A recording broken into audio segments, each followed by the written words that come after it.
사랑하는 수정동교회 성도 여러분, 안녕하십니까? 김병철 목사입니다. 6월 10일 수요일에 드리는 매일 묵상을 시작하겠습니다. 다 함께 찬송가 337장 내 모든 시험 무거운 짐을 찬송하겠습니다.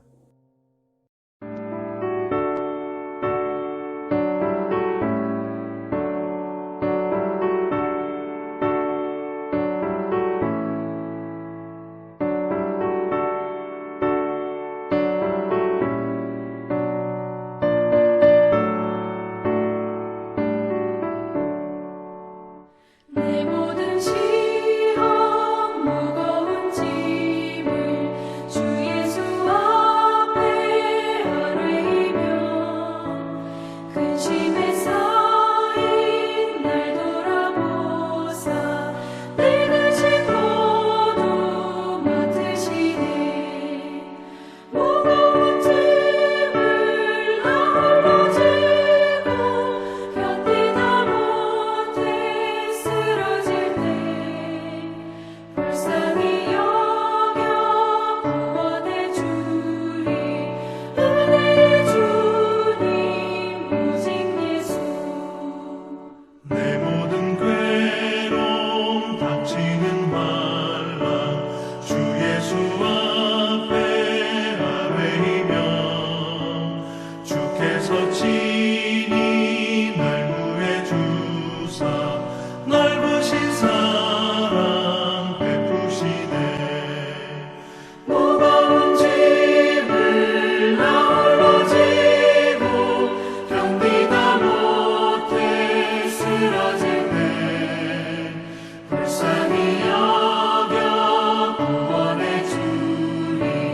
은혜의 주님 오직 예수.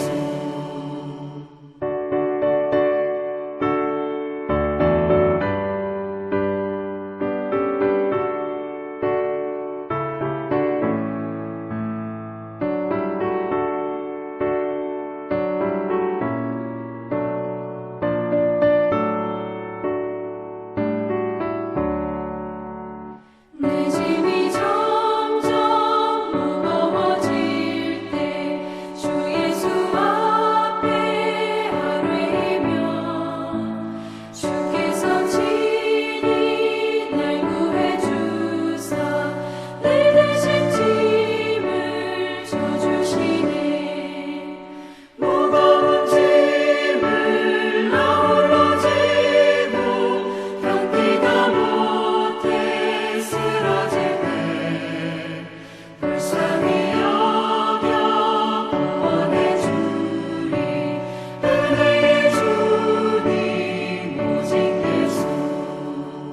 마음의 시험 무서운 죄를 주 예수 앞에 아뢰이며 예수는 나의 능력이 되사 세상을 이길 힘 주시네.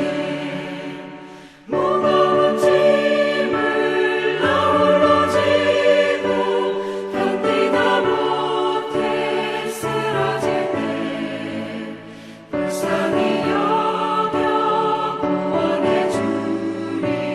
은혜의 주님 오직 예수.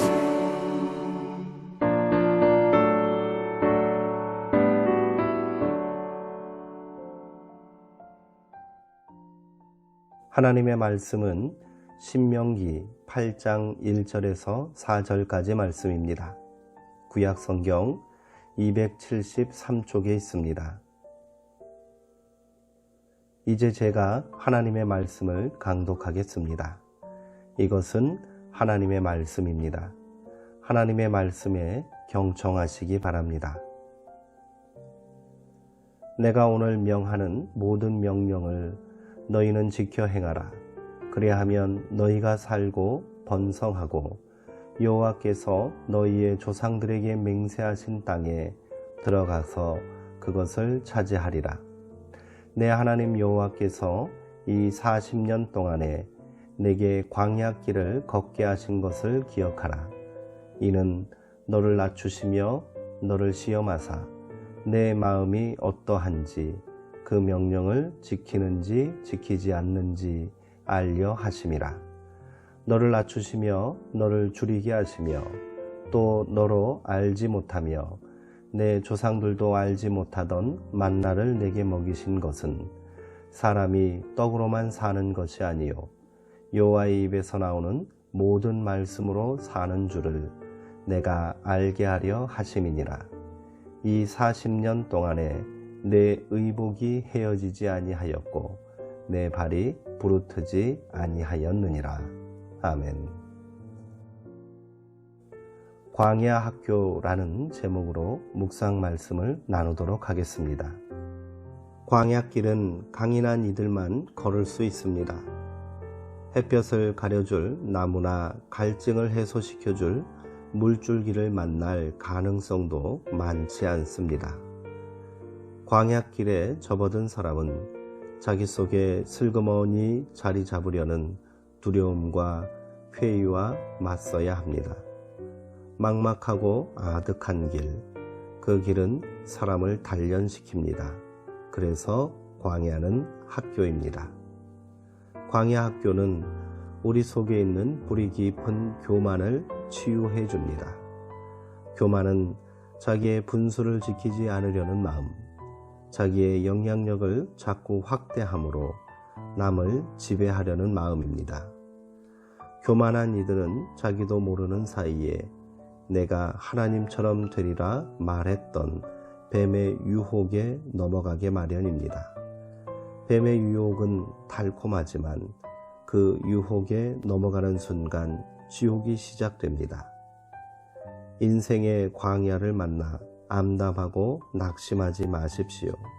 오히려 그 시간을 바람을 타고 날아오르는 연처럼 한없이 높아지려는 우리 마음을 낮추시기 위한 하나님의 개입으로 받아들여야 합니다. 광야 학교는 우리를 믿음의 사람으로 거듭나게 해줍니다. 광야에서 히브리인들은 철저히 무기력했습니다. 스스로 할 수 있는 일이라곤 아무것도 없었지요. 먹을 것을 구할 수도 마실 물을 구할 수도 없었습니다. 그들은 다만 희망을 하나님께 둘 수밖에 없었습니다. 하나님이 가라 하시면 가고 서라 하시면 섰습니다. 자기를 위해 할 수 있는 일은 아무것도 없을 때 우리는 생명의 주인이신 하나님의 신비 앞에 서게 됩니다. 필립 시먼스는 일리노이아주의 네이크 포레스트 대학 영문과 교수였고 주목받는 작가였습니다. 그런데 그가 누게리병에 걸려 5년이라는 시한부 인생을 선고받게 되었습니다. 그의 나이 35이었습니다. 그는 날마다 찻숟가락 하나로 생명을 덜어내는 것 같은 시간을 보내면서 오히려 생의 충만함을 맛보았습니다. 시먼스는 어느 날 근심스러운 표정으로 자신을 바라보는 5살 배기 딸 에밀리아와 이런 대화를 나눴습니다. 내 손은 제대로 움직이지 않지만 아직은 너를 안아줄 수 있어. 팔이 움직이지 않으면 어떻게 해? 그러면 내가 나를 안아줘야겠지. 내가 안아주기만 하면 난 괜찮을 거야. 우리가 완전히 무력하게 되어도 하나님이 우리를 안아주십니다. 이것이 우리의 희망입니다. 살다 보면 우리는 벼랑가로 내몰리는 것 같은 상황에 처할 때가 있습니다. 그때 우리 앞에는 2가지 길이 있습니다. 하나는 뒷걸음질을 치면서 쓰라린 고통과 혼란 속으로 빠져드는 것입니다. 다른 하나는 이런저런 나름대로의 해결책을 버리고 하나님의 섭리 속으로 뛰어드는 것이지요. 광야 학교에 적응을 잘하는 이들에게 삶은 신비입니다. 광야 학교는 탐욕의 우상 숭배로부터 벗어나는 길을 우리에게 가르쳐주고 있습니다. 만나 이야기가 바로 그것을 보여주는 것이지요. 노자는 도덕경 77장에서 하늘의 도는 남는 것을 덜어 모자라는 것을 보태는데 사람의 도는 그렇지 않아서 모자라는 것을 덜어 남는데 보탠다 라고 말했습니다. 광야학교는 우리를 비움과 나눔의 신비 가운데로 인도하고 있습니다. 비우고 내려놓아야 다시 채워질 수 있습니다. 이것이 하늘의 도이고요. 하나님께서 우리를 광야길로 인도하시는 이유입니다. 함께 기도하시겠습니다. 하나님, 사람은 누구나 안락하고 편안한 삶을 구합니다. 새로운 것을 추구하면서도 습관처럼 익숙한 것으로 돌아가곤 합니다. 그러나 예기치 않은 일들이 찾아와 우리 삶을 뒤흔들어 놓을 때가 있습니다. 그동안 애집했던 것들조차 우리를 지켜주지 못할 때 마치 광야에 선 듯 마음이 스산해집니다. 하지만 광야는 우리 삶이 종초되어야 할 소중한 가치가 무엇인지를 일깨워 줍니다. 주님, 버릴 것은 단호하게 버리고 붙잡아야 할 것은 꼭 붙들 수 있는 용기를 우리 속에 심어 주옵소서. 예수님의 이름으로 기도합니다. 아멘. 이상으로 6월 10일 매일 묵상을 마치겠습니다.